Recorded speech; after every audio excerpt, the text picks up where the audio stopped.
मेरे प्रिय दर्शकों नमस्कार।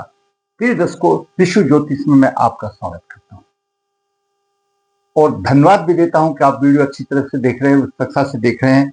आग्रह भी करता हूं भाई अच्छा लगता है तो लाइक अवश्य करें ताकि मुझे पता लगे कि आपको मेरा वीडियो कितना अच्छा लगा है।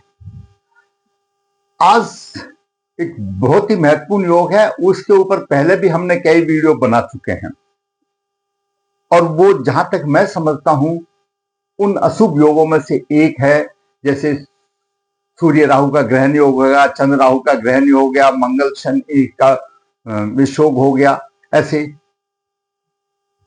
उसी में आता है कि शापित योग जो कि शनि और राहु की युति से बनता है। शापित योग, राहु हमारे पिता में है और शनि न्याय का देवता है। शास्त्रों में यह भी कहा गया है कि राहु देव शनि देव जैसा फल देते हैं और केतु मंगल जैसा फल देते हैं। जब युति मिल जाती है तो अलग से ही प्रभाव आ जाता है। जिस प्रकार हम शहद और घी को मिला लेते हैं, पॉइजन बन जाता है, तो इस तरह से दो ये पाप ग्रहों की युति 50 योग को इसको कहा गया है। 50 योग कहा गया है। आपकी कुंडली के 12 भाव में कहीं पर भी आने दो, वहीं पर नुकसान देगी। शनि वैराग्य का कारक है, तृष्णा कारक है और राहु पिता में है। इस युति का कुछ पूर्व जन्म से जुड़ा हुआ रहस्य है। ऐसा शास्त्र बताता है कि जिस जातक की कुंडली में ऐसा है वह 7 पीढ़ी तक का श्राप होता है। ये किसी ने अनुमान नहीं लगाया कि अभी कौन सी पीढ़ी है, दूसरी, तीसरी, चौथी, पांचवी, सातवीं है, लेकिन शास्त्रों का कहना है कि पूर्व जन्म में किसी भी आपके वंशज ने, किसी भी प्राणी ने कुछ ऐसा काम किया, उस काम से तंग आकर के किसी प्राणी ने आत्महत्या कर ली और वह उसका श्राप उस वंशज के ऊपर 7 पीढ़ी तक रहता है। आने वाली पीढ़ी में कितने भी शीलवान योग होने दो, लेकिन अशुभता, दरिद्रता, दाम्पत्य जीवन में परेशानियां, संपत्ति विवाद आदि ये जुड़े रहते हैं। यो हैंड टू माउथ सभी होते हैं, लेकिन उनको परिश्रम का पूरा फल नहीं पाता। वो 50 रूप में पीछा करता है। और दर्शकों, ये मैं आपको स्पष्ट बता दूं, साधारण उपाय ऐसे जो अशुभ योग हैं ज्योतिष के, उनमें कोई काम नहीं करते। अकेला राहु जहां तकलीफ देता है, कुछ राहु हिम्मत भी देता है, शत्रुओं से लड़ने की ताकत भी देता है, उसके साथ अशुभता भी देता है। तो ये शास्त्र हमारा बताता है कि मां शक्ति आदि दुर्गा की उपासना भी कर ली जाए तो राहु उससे शांत हो जाता है। क्यों? राहु उसी के सामने झुकता है, नहीं तो झुकता नहीं है। या फिर क्यों आया, आप फिर उसके कर्म का एनालिसिस करके उन कर्मों का प्रायश्चित करो और शुभ कर्म करो, तो कोई भी ग्रह फल नहीं देता। पिछले जन्म के पूर्व जन्म के कर्मों से आया है, ये बिल्कुल माना गया है कि पिछले जन्म के पूर्व जन्म के कर्मों से आ गया। अब आ गया तो हम क्या करें? जो हमने किया या हमारे वंशज ने किया, उसका तो वंश को भोगना ही पड़ेगा। उसकी शांति कराने के अलावा कोई चारा नहीं है। आज हम बात करेंगे, आपकी कुंडली चाहे किसी भी लगन की होने दो, छठे भाव में, अष्टम भाव में और द्वादश भाव में आपका शनि और राहु है, ये सबसे प्रभावी माना जाता है। छठे भाव में, अष्टम भाव में और द्वादश भाव में सबसे प्रभावी माना जाता है और सबसे ज्यादा अशुभ फलदायक होता है। बाकी कुंडली में भी है। और मेरे दर्शक किसी को पड़ जाता है पंचम भाव में, तो सबका उपाय तो वही है, उसमें कोई दो राय नहीं, लेकिन थोड़े फर्क आ जाती है। पंचम भाव में होता शिक्षा की हानि कर देगा, जहां देखेगा उस भाव की हानि कर देगा। मान लिया पंचम भाव में यहां देखे तो आमदनी की हानि कर देगा, भाग्य भाग की हानि कर देगा और लगन की हानि कर देगा। जहां पर दृष्टि होगी वहां पर हानि करेगा। तो आज हम बात करेंगे छठे, 8वें और 12वें भाव का और शापित योग शनि राहु का संबंध क्या है। हम पहले छठे भाव में देखते हैं। छठे भाव में राशि कोई भी होने दो, छठे भाव में राहु और शनि क्या प्रभाव देगा। छठा भाव रोग शत्रु ऋण का भाव है। शत्रुओं से लड़ने की ताकत तो देगा, लेकिन स्वास्थ्य संबंधित परेशानियां भी देगा, कानूनी परेशानी देगी। क्यों? छठा और द्वादश भाव कोर्ट कचहरी का है, ये दोनों कानूनी परेशानी भी होगी, कार्यस्थल पर संघर्ष होगा। क्यों? राहु की पंचम दृष्टि यहां है। ये ध्यान देने वाली बात है। शनि भी जहां देखेंगे तो राहु के भी गुण कैरी करेंगे, और राहु जहां देखेंगे शनि के करेंगे, दोनों का प्रभाव आ गया। राहु यहां पर पंचम दृष्टि से देख रहा है दसम भाव को, तो कार्य क्षेत्र भी प्रभावित होगा, साथ साथ शनि का भी प्रभाव होगा। शत्रु पर विजय तो प्राप्त कर लेंगे, धैर्य और कड़ी मेहनत करने वाला भी होगा, विपरीत परिस्थिति में लड़ने की क्षमता भी होगी, लेकिन खर्चा अधिक होगा, क्योंकि द्वादश भाव को देख रहा है और राहु द्वितीय भाव को धन को देख रहा है। धन से परेशानी होगी, कुटुंब से परेशानी है, कुटुंब का सुख नहीं मिलेगा। यहां पर छठे भाव में राहु होगा, यानी छठे भाव में राहु होगा। यहां पर पंचम दृष्टि दसम भाव को देखा, सप्तम से द्वादश भाव को देखा, और नवम दृष्टि से द्वितीय भाव को देखा। द्वितीय भाव धन और कुटुंब का भाव है, कुटुंब से भी अलग कर देगा, धन का किसी का सुख नहीं मिलेगा, जो भी होगा वो भी सारा खर्च कर देगा, और व्यवसाय में भी परेशानी आएगी, ये आएंगे। अब बात करते हैं अष्टम भाव में राहु और शनि हो। यहां पर छठे भाव से शनि की दृष्टि भी तीसरे भाव पर आएगी, ये मैंने दिखाया है, और शनि की दृष्टि यहां तो आमने सामने आएगी, कोई दिक्कत ही नहीं है, और शनि की दृष्टि दसम दृष्टि यहां पर भी आएगी। कहीं जहां तीसरे भाव में दे रहा है तो संघर्ष करने का मादा ही बनाएगा, पराक्रमी बनाएगा, लेकिन यहां पर खर्चा अधिक कर देगा। जहां पर तीसरी दृष्टि से शनि आएगी तो जीवन में कष्ट दे देगा, यहां पर राहु के भी साथ में रहेगा। मतलब शनि यहां से तीसरी दृष्टि से देख रहा है, शनि यहां से सप्तम से देख रहा है, शनि यहां से दसम से देख रहा है, तो दोनों का प्रभाव जाएगा। राहु यहां से पंचम में देख रहा है, सप्तम में द्वादश को देख रहा है, और द्वितीय को देख रहा है, दोनों का प्रभाव जाएगा। तो जहां पर शनि और राहु होने से अष्टम भाव भी प्रभावित होता है, दसम भाव भी प्रभावित होता है, और द्वादश भाव भी प्रभावित होता है, और द्वितीय भाव भी प्रभावित होता है, और तृतीय भाव भी प्रभावित होता है। जहां शनि की दृष्टि होगी वहां पर भी होगा, राहु की दृष्टि होगी वहां पर भी होगा। अब बात करते हैं अष्टम भाव में। अष्टम भाव में गहरे रहस्य हैं शनि राहु के, वैसे ही भ्रमित है, गहरे रहस्य, अचानक आने वाली बाधाएं, पता नहीं चलेगा, मानसिक तनाव होगा, मन के अंदर कुछ छिपा करके रखेगा, डरे हुए रहेगा, डर पैदा करेगा, और उस डर से कैरियर में और रिश्तों में उसको चुनौतियों का सामना पड़ेगा, और भ्रमित भी हो जाएगा। क्यों? अष्टम भाव गुप्त अंगों का भाव है, भ्रमित होकर के भटकता रहेगा, अनैतिक कार्य भी कर सकता है, रुझान होगा, परंतु सही उपाय और अपनी जीवन शैली आध्यात्मिक रखेगा तो इस पर काबू पाया जाता है। तो यहां से अज्ञात भय होगा, पता नहीं चलेगा, अकेलापन होगा, डिप्रेशन आएगा, मानसिक तनाव, कष्ट होंगे, कैरियर में परेशानी भी आएंगी। क्यों? शनि यहां से देख रहा है, तीसरी दृष्टि से भी देख रहा है, शनि यहां से तीसरी दृष्टि से देख रहा है, तो कैरियर में परेशानी आएंगी, रुकावटें आएंगी, नौकरी पेशा तनाव होगा, आर्थिक तंगी होगी, क्योंकि द्वितीय भाव को भी देख रहा है।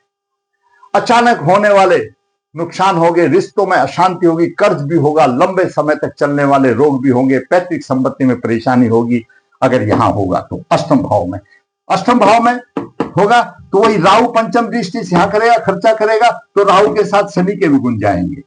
शनि यहां से तीसरी दृष्टि से देखेगा तो राहु के भी गुण जाएंगे, और दोनों यहां पर दसम द्वितीय भाव को देखेंगे, ये बहुत जरूरी है। और राहु की यहां से चतुर्थ भाव पर भी आएगी, चतुर्थ भाव पर आएगी, सुखों में परेशानी देगी। ये आपको रहा अष्टम भाव का। द्वादश भाव में बात करते हैं। द्वादश भाव सबसे संवेदनशील है, जीवन में एकांत, गुप्त शत्रुओं से परेशानी, खर्चे में अधिकता। क्यों? द्वादश और छठा भाव तो जेल है, और राहु जेलर है, और शनि न्याय का देवता है। द्वादश भाव में राहु विदेश योग भी कराता है, जेल मुकदमे भी कराता है, मानसिक तनाव भी देता है, विदेश यात्रा भी करता है, व्यर्थ का खर्चा, नींद की कमी होती है, उसको नींद नहीं आएगी, वैराग्य तक, आध्यात्म तक उसको ले जाने की कोशिश करता है। काम कानून के मामलों में कोर्ट कचहरी आदि, जेल आदि का भी संबंध द्वादश भाव से हो सकता है। आर्थिक तंगी भी हो सकती है, कर्ज भी हो सकती है। क्यों? शनि यहां से तीसरी दृष्टि से देखेगा, शनि यहां से तीसरी दृष्टि से देखेगा, धन की हानि करेगा। खर्चा तो पहले ही कर देंगे, खर्चा तो पहले ही कर देंगे, तीसरी देखेगा, फिर सप्तम दृष्टि से दोनों देखेंगे, और दसम दृष्टि शनि की यहां पर आएगी तो राहु के भी प्रभाव लेकर के आएगा।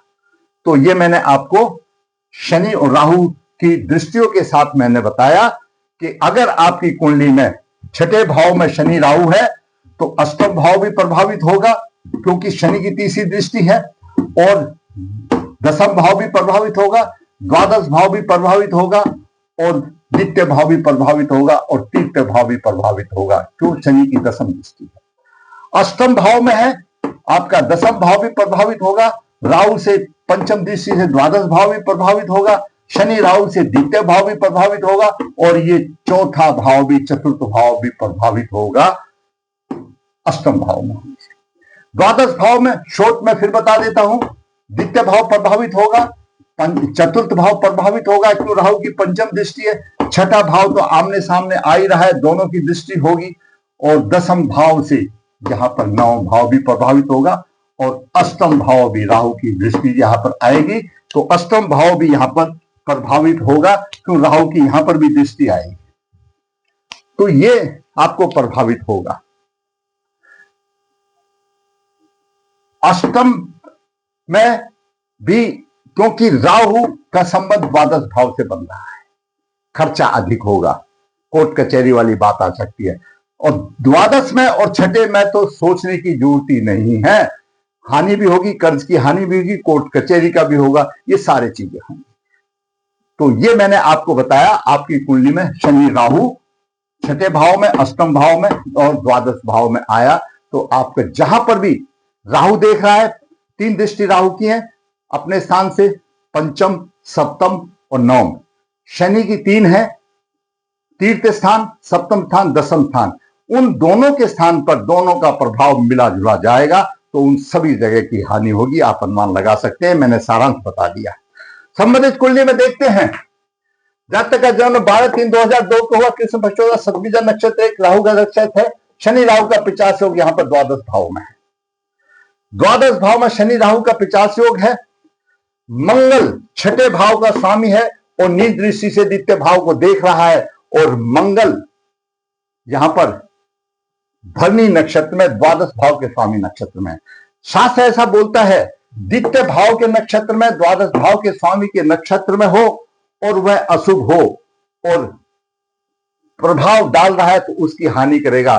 तो मंगल पहले से यह कारक है, छठे भाव का स्वामी है और भरणी नक्षत्र में, द्वादश भाव के स्वामी शुक्र के नक्षत्र में है, नीच दृष्टि से यहां पर आपको देख रहा है, कुटुंब को देख रहा है, धन की हानि, कुटुंब की हानि कर रहा है, मंगल हानि कर रहा है। मंगल की यहां पर हानि आ गई, ये बात खत्म हो गई कुटुंब भाव से। शनि यहां से तीसरी दृष्टि से चतुर्थ भाव कर्क राशि को देख रहा है। राहु यहां पर पंचम दृष्टि से चतुर्थ भाव को देख रहा है। चतुर्थ भाव भी पीड़ित है, कर्क राशि भी पीड़ित है, चतुर्थ भाव घर का स्थान है, और शुक्र की भी नीच दृष्टि यहां पर आ रही है चतुर्थ भाव पर। शुक्र की भी नीच दृष्टि चतुर्थ भाव पर आ रही है, तो चतुर्थ भाव पीड़ित, कर्क राशि पीड़ित। कर्क राशि में ये ग्रहों के आधार पर पुष्य नक्षत्र पीड़ित है, छाती संबंधित उसको रोग भी हो जाएंगे। यह पीड़ित हो गया, चतुर्थ भाव पीड़ित हो गया, द्वितीय भाव पीड़ित हो गया। जब चतुर्थ भाव और द्वितीय भाव पीड़ित होता है, या तो विदेश में जाते हैं या कोर्ट कचहरी जेल भी हो सकती है। क्यों? कुटुंब से अलग होता है, दोनों ही बातें आती हैं। अब गुरुदेव एक कारक है और सप्तमेश है, आद्रा नक्षत्र में है और लगन को प्रभावित कर रहे हैं। सप्तमेश है आद्रा नक्षत्र में, आद्रा नक्षत्र राहु का नक्षत्र है। ये कंडीशन ऐसी बताती है कि किसी स्त्री या जो खुद की स्त्री को लेकर के कोई कोर्ट कचहरी का केस हो सकता है कि लगन को प्रभावित कर रहा है। गुरु आद्रा नक्षत्र में, राहु के नक्षत्र में, जो द्वादश भाव में राहु बैठा है उसके नक्षत्र में जो ग्रह है, अगर वो लगन लग्नेश को प्रभावित करता है तो ऐसा जातक कोर्ट कचहरी में उलझा हुआ रह सकता है। लग्नेश बुध पर भी प्रभाव है गुरु का लग्नेश बुध पर भी प्रभाव है पंचम दृष्टि से, और बुध स्वयं सतबीजा नक्षत्र में है, चंद्र भी सतबीजा नक्षत्र में है। तो चंद्र माता का स्थान है, चतुर्थ भाव का कारक है, कर्क राशि का है। माता की तो बिल्कुल सुनेगा ही नहीं, माता की बिल्कुल सुनेगा ही नहीं जाता है, तो चतुर्थ भाव भी पीड़ित हो गया और द्वितीय भाव भी पीड़ित हो गया। माता की बिल्कुल सुनने वाली बात ही नहीं। चंद्रमा बुध दोनों शतबीजा नक्षत्र में है, राहु के नक्षत्र है, राहु द्वादश भाव में है और बुध पर गुरु का प्रभाव है। बुध लग्नेश है, कोर्ट कचहरी के केस में उलझ सकता है, या तो खुद की पत्नी हो या कोई स्त्री हो, उससे भी हो सकता है, क्योंकि राहु जेलर है और चंद्रमा बुध दोनों राहु के नक्षत्र में है। राहु को जेलर माना गया है और द्वादश भाव में है। शनि चंद्रमा के नक्षत्र में है, शनि यहां पर रोहिणी नक्षत्र में है और द्वितीय भाव का स्वामी चंद्रमा है, यहां पर भी शनि भी अशुभता में आ गया।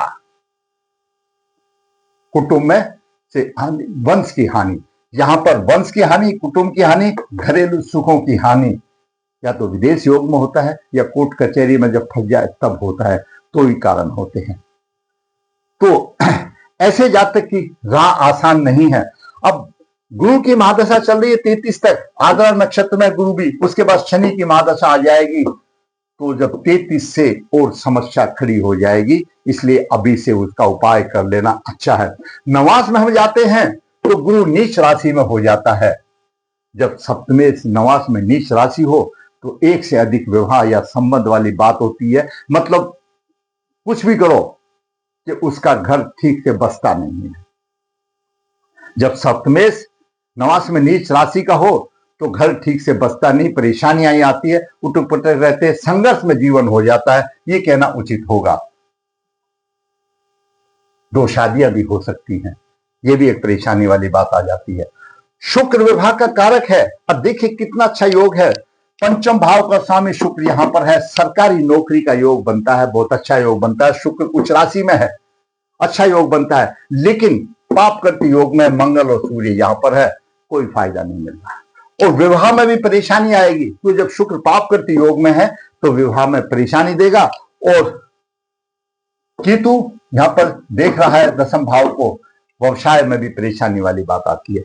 वृष नवास में केतु है, केतु जहां पर भी देखेगा वहां अशुभता का प्रतीक होगा, और केतु ने और द्वादश भाव को देख लिया, अशुभता मिल गई। पुष्कर नवास में शनि है, शनि पुष्कर नवास में आकर के उसको बलिष्ठ व बलवान मिल गया। अब राहु से तो पीड़ित हो गया, द्वादश भाव में हो गया, भाग्य की हानि तो कर सकता, भाग्य की हानि तो बचा सकता है जैसा उसके अंदर, लेकिन अष्टमेश भी तो है। जब अष्टमेश द्वादश भाव में हो तो वो भी कोर्ट कचहरी का बनता है। छठा अष्टम भाव का स्वामी अगर द्वादश भाव से संबंध हो तो कोर्ट कचहरी का बनता है, क्योंकि शनि देव भी इतने धुले हुए नहीं है, क्योंकि अष्टमेश भी साथ में है और द्वितीय भाव के स्वामी के नक्षत्र में है। शनि देव ने यहां से सूर्य को भी पीड़ित कर दिया, पर्वपित दोष बन गया, चंद्रमा को भी पीड़ित कर दिया, बुध को भी पीड़ित कर दिया। वो बात मान लिया कि शनि तो भाग्य का स्वामी है, उनको पीड़िता, इनको तकलीफ नहीं आएगी, लेकिन गुरु से ये पीड़ित हो गए तो सीधा कोर्ट कचहरी वाली बात आ गई कि गुरु ने पीड़ित कर दिया। हम D30 देखते हैं, D30 दुष्टता, असफलता और दुर्भाग्य का प्रतीक है। लगन में नीच राशि का सूर्य हो गया और लगने से नीच राशि में शुक्र चला गया, जीवन में सुख नाम की कोई चीज नहीं है, सुख नाम की कोई चीज नहीं है।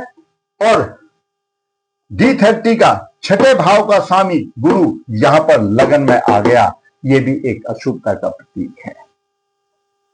ऐसे जातक को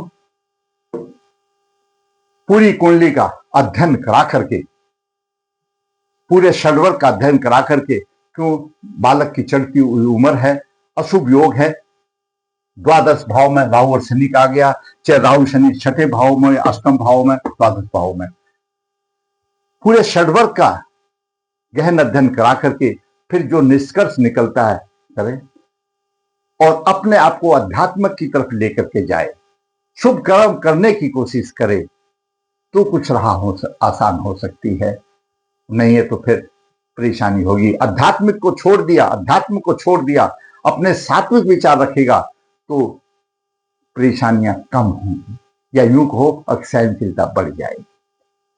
ऐसी कुंडली का गहन अध्ययन करा करके उपाय करें और फिर छोड़ दे फिर प्रभु के ऊपर क्या होगा। अगर आपको वीडियो अच्छा लगा तो लाइक करें, शेयर करें, जिसने चैनल सब्सक्राइब नहीं सब्सक्राइब है ताकि आने वाली भी अपडेट आपको मिलती रहे। धन्यवाद।